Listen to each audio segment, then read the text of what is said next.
ಮನುಷ್ಯನಿಗೆ ಮಾತ್ರ ಅವೇರ್ನೆಸ್ ಕೆಲಸ ಮಾಡೋಕ್ಕೆ ಸಾಧ್ಯ. ನಮಗೆ ಚಿಕ್ಕ ಚಿಕ್ಕ ವಿಚಾರದಲ್ಲಿ ಅರಿವು ಬರಬೇಕು. ಅರಿವು ಯಾವತ್ತೂ ಇಷ್ಟು ಸಿಕ್ಕರೆ ಸಾಕು, ನಮ್ಮನ್ನು ಅಷ್ಟು ವಿಶಾಲವಾಗಿ ನಮಗೆ ವಿಷನ್ ಚೇಂಜ್ ಮಾಡಿಬಿಡುತ್ತೆ. ಇಷ್ಟೇ ಅರಿವು, ಪ್ರೆಸೆನ್ಸ್ ಅರಿವಂದರೆ ಇನ್ನೇನಿಲ್ಲ. ಅದರಲ್ಲಿ ನಮಗೆ ಗೊತ್ತಾಗಬೇಕು ಅರಿವು ಏನಾಗಬೇಕು ಅಂದರೆ, ನನ್ನ ಮನಸ್ಸನ್ನು, ನನ್ನ ಎಮೋಷನ್ನ ನಾನು ಕಂಟ್ರೋಲ್ ಮಾಡಬಲ್ಲೆ. Because I am human being, ನಾನು ಪ್ರಾಣಿ ಅಲ್ಲ. ನನ್ನ ಎಮೋಷನ್ಸ್ನ ನಾನು ಕಂಟ್ರೋಲ್ ಮಾಡಬಲ್ಲೆ ಅನ್ನೋ ಒಂದು ಇನ್ನರ್ ಕಾನ್ಫಿಡೆನ್ಸ್ ಅದು ಬಂದ ತಕ್ಷಣ ನಾವು ಹೊರಗಡೆ ಡಿಪೆಂಡ್ ಆಗೋದು ನಿಲ್ಲಿಸ್ತೀವಿ.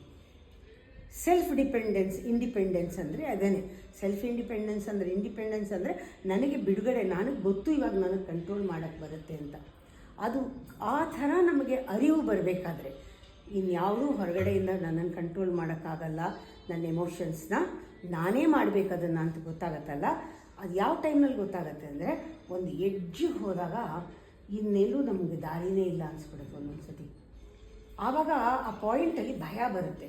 ಮುಂದಕ್ಕೆ ಹೋದರೆ ಬೀಳ್ತೀವಿ ಅನ್ನೋ ಭಯ ಬರುತ್ತೆ. ಆದರೆ ನಿಜವಾಗ್ಲೂ ಬೀಳಲ್ಲ.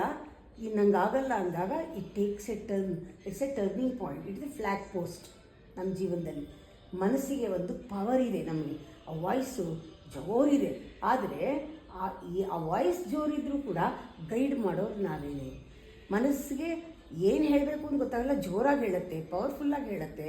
ಆದರೆ ಏನು ಹೇಳಬೇಕು ಅನ್ನೋದನ್ನು ನಾವು ಮನುಷ್ಯರಾಗಿ ವಿವೇಕದಿಂದ ಆ ಮನಸ್ಸಿಗೆ ಬುದ್ಧಿಯನ್ನು ಉಪಯೋಗಿಸಿ ವಿವೇಕವನ್ನು ಕೊಟ್ಟರೆ, ಆ ವಿವೇಕದ ವಾಯ್ಸ್ ಜೋರಾಗಿದ್ದಾಗ ಸಬ್ಕಾನ್ಷಿಯಸ್ ಮೈಂಡ್ ಓಪನ್ ಅಪ್ ಆಗುತ್ತೆ. ನಮ್ಗೆ ಅರಿವು ಇನ್ನೂ ಆಳವಾಗಕ್ಕೆ ಶುರು ಆಗುತ್ತೆ. ಅದು ಯೂಶ್ವಲಿ ಆಗೋದು ಇನ್ನೇನು ಮುಗೀತು, ನನ್ನ ಕೈಲಿ ಆಗಲ್ಲ ಅಂದಾಗಲೇ ಆಗೋದು. ಅಂಥ ಟೈಮ್ನಲ್ಲಿ ಒಂದು ಫ್ಲ್ಯಾಗ್ ಪೋಸ್ಟ್ ಇದು ಲಾಸ್ಟು. ಹೆಜ್ಜೆ ಇಟ್ಟರೆ ಬೀಳ್ತೀನಿ ಅಲ್ಲ, ನನಗೊಂದು ಟರ್ನ್ ಸಿಗುತ್ತೆ. ಹೊಸದೊಂದು ಲೆವೆಲ್ನಲ್ಲಿ ನಾನು ಕೆಲಸ ಮಾಡ್ಬೋದು ಅಂತ ಬರಬೇಕು.